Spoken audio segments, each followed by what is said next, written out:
Outrage expressed in London at reports of an horrific massacre thousands of miles away amongst the tribespeople of the Chittagong Hills in Bangladesh. According to the international organization Survival, in April a village in this remote region became a killing field.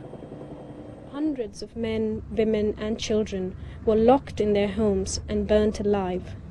This attack was led by local security forces and was aided by the military and the Bengali people of the area. Home to some 12 tribes, mostly Buddhist, the Chittagong Hill tracts are closed to outsiders. Only the amateur cameraman can give a rare glimpse and share the horror of the people mourning their kin, following what Survival calls the worst human rights atrocity in recent times. Yet another attempt to crush a culture alien to Muslim Bangladesh. This was the village of Logang. Eyewitnesses say on the 10th, Bengali youths tried to rape hill women herding their cows. The women fought them off, injuring a youth who later died. It was rumored that rebels had killed him. Revenge was awesome.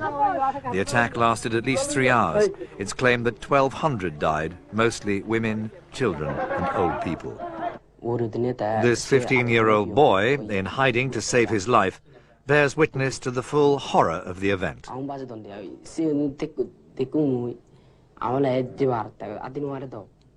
A crippled woman called Bodhi was told to go into the house by one of the settlers.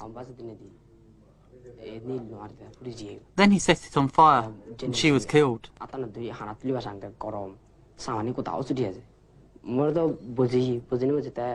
He told me, "Put your head down," and I put it down.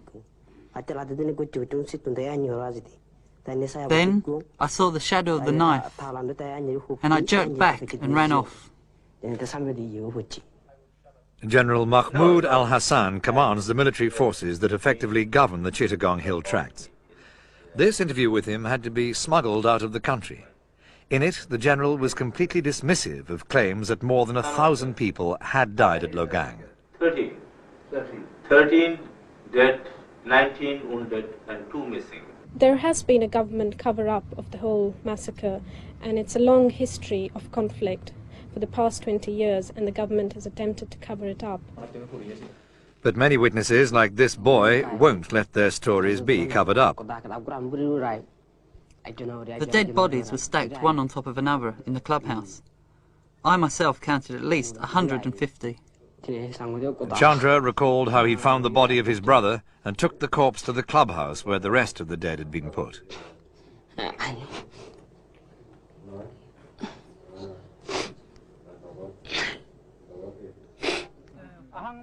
Ever since Bangladesh claimed independence from Pakistan 21 years ago, the Buddhist tribespeople have sought autonomy. But failure of political initiatives has led to a sporadic guerrilla campaign. In response, the government turned the area into a militarized zone and settled 400,000 Muslim Bengalis into the fertile tribal homelands. When a democratic government was elected last year, it was hoped that a solution to the problem would be found. However, Kalpa Ranjan Chakma, Member of Parliament for the Logang area, has visited the scene of the tragedy. A visit that's shattered this optimism.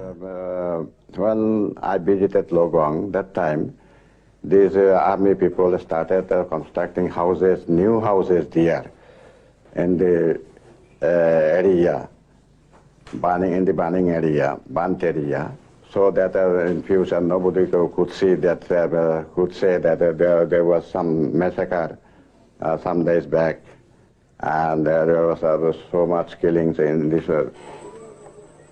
But the evidence couldn't be hidden. Since the fateful day, hundreds have fled across the border into refugee camps in neighbouring India. There they've joined 56,000 of their fellow tribespeople who've also sought sanctuary over the past few years.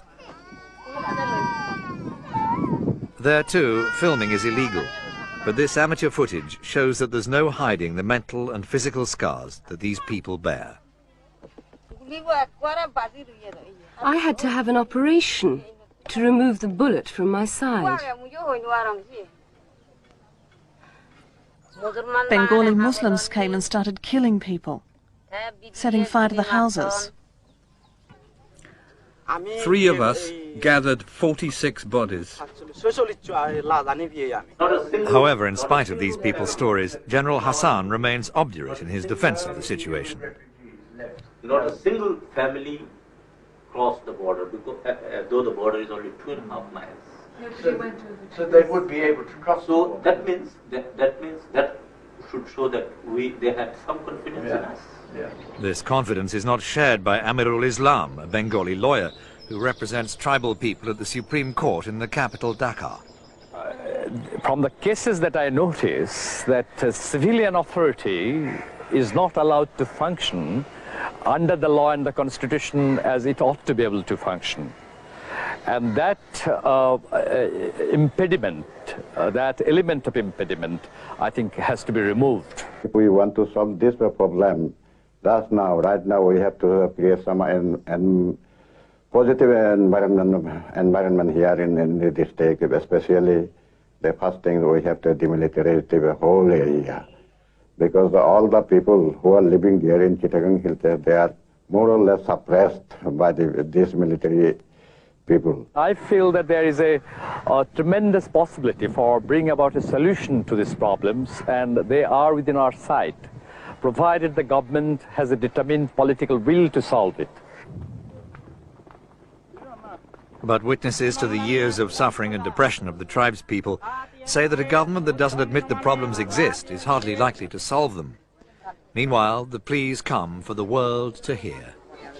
This policy of genocide being carried out by the Bangladeshi government must stop now.